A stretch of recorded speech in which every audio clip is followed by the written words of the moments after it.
So this is the last piece of the point 1 section, and we are at the calculator examples. We are wanting very much to put our graph down, and we are planning to use the TI-Nspire. Before we do, I want to mention that this function that we have to graph has clearly got a cubic in it. And I have memorized that a cubic will have this shape, or sometimes it might have a shape like that. So if it's negative, I notice that it has a tendency to flip in those ways.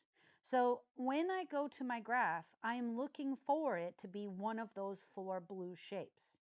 So now we're going to add a calculator screen, and I like to define the function just in case I want to use it again later. So I'm typing in f of x, and then I'm going to hit control, and I'm going to hit that button right there, and it gives me the definition button.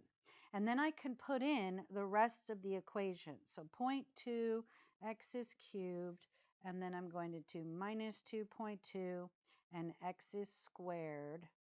And then I'm going to put in plus 1.6x plus 1. And now I have a function. It has been defined. And if I were to say that x was 0, that's a calculation I can do pretty quickly. If x is 0, then f of x should be 1. Boom, I have that. So I know that I've defined it correctly. Now I'm going to add a new page, and I'm going to actually add that graph.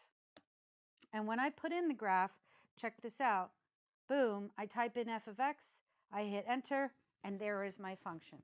Only wait a minute, look at it. It looks like a parabola. So clearly my window is not the appropriate size. I'm going to head to the menu, and I'm going to look at the trace, and I just want to graph trace. I'm wondering, does it go on and on in this direction, or does it go on and on in the other direction? And I can see now that if I move those left and right arrow buttons, it is moving me along the curve. Right here, boom, there's an interesting part of that curve where the TI actually lets me know that that's a local minimum.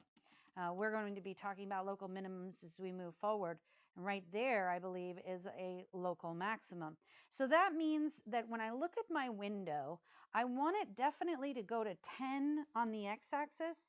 But over here, this number, I want it to be bigger than -10 so that I can see more of my graph. I want to be able to get back up to that 0, which is at -12.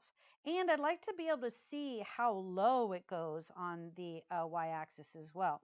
So, around -50, I see. So I'm going to go back to my menu. Now that I've messed around in there, I can actually set it to something specific. So I want to go to window, and I want to go to zoom, and I'm going to set the window settings by hand. So how about a -20? How about a 10? And how about a minimum of -60 or -70, and a maximum, it seemed like it didn't get very tall. How about a +10? We're going to hit OK, and boom, now I can see my graph. It looks pretty good, okay? And I'm thinking that this is a great place for us to mark some answers down. So -20 here, all the way up to 10 here, and we are going to a height of about 10 and a low of about -60. Okay, so a height of 10 up here and a low of -60 around here. So that is my window setting. And the graph itself looks like this. Okay, and I'm just going to double check a couple of things. It goes down and then it comes up again. Right around there, it has a little bit of a peak, and then it comes back down again. And that's the best we can do as far as sketching goes. When we want to find the zeros of this, what I'll mention is that with that trace function, I was able to find them. There is a 0 here, there is a 0 here, and there's a 0 here. But I don't enjoy messing around with those buttons, having to trace like that. So what I'm going to do is I'm going to use my CAS solver, and I'm going to solve f of x equals 0. because algebraically that is how you go about finding the zeros. And then I'm going to throw a comma in there and I'm going to put in an x. And what this says is it says solve function. Here's the equation that you want to solve, and this is the variable that I want to use. Now you might think that the program should be smart enough to recognize that you're using x's because you throw an x in here, but it's just not. It's not that smart. You have to tell it explicitly what variable to use. So now I have 1, 2, and let's double check. I'm scrolling to the end of the line. It looks like 3 different answers. And, you know, I really do feel like this is the easiest way to write down answers. So and particularly, I'm going to cheat, and I'm just going to copy it down, okay, onto my paper. So here is one answer. Here is another answer. And you would just copy them down by hand, but I'm cheating. I'm feeling like cheating. And you noticed, maybe, possibly, that I'm not getting all of the digits. Why am I not getting all of the digits? Because we are practicing for the AP exam. And in the AP exam, you only need to do 3 digits. In fact, you don't even have to round.